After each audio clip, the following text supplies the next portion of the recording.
Bonjour et bienvenue pour l'histoire d'une nouvelle chanson. Aujourd'hui, nous tenions à rendre hommage au chanteur et guitariste de rock américain Tom Petty, dont on a appris la disparition hier, avec l'histoire de son premier succès en solo, Free Fallin', donc qui est sorti en 1989.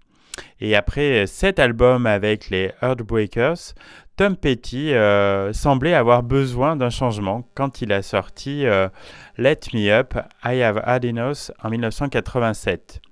Il a fait une pause et s'est joint à Bob Dylan, George Harrison, Jeff Lynne et Roy Orbison pour former The Traveling Wilburys. Son premier album solo a suivi. Cependant, Full Moon Fever n'était qu'en apparence un album solo.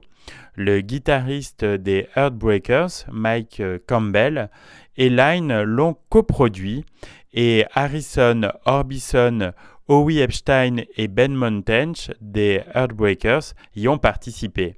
Cela a donné le meilleur album de Petty depuis Damn the Torpedoes en 1979.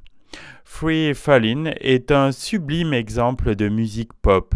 Le jeu chaud d'une guitare acoustique est le prélude à une promenade mélancolique à travers la vallée de San Fernando.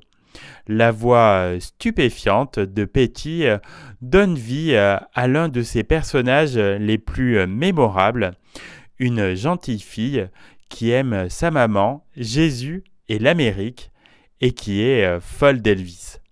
La production est tout aussi impressionnante, les chants superposés complétant le côté discordant du chœur. Nous avions beaucoup de guitares acoustiques, a dit Petty dans Rolling Stone. Cela a donné ce son incroyablement rêveur. Grâce à Free Fallin', Full Moon Fever est l'album qui s'est le mieux vendu dans la carrière de Petty. Le morceau a été utilisé dans le film Jerry Maguire en 1996, tandis que John Mayer, Stevie Nicks et Beck l'ont repris en concert.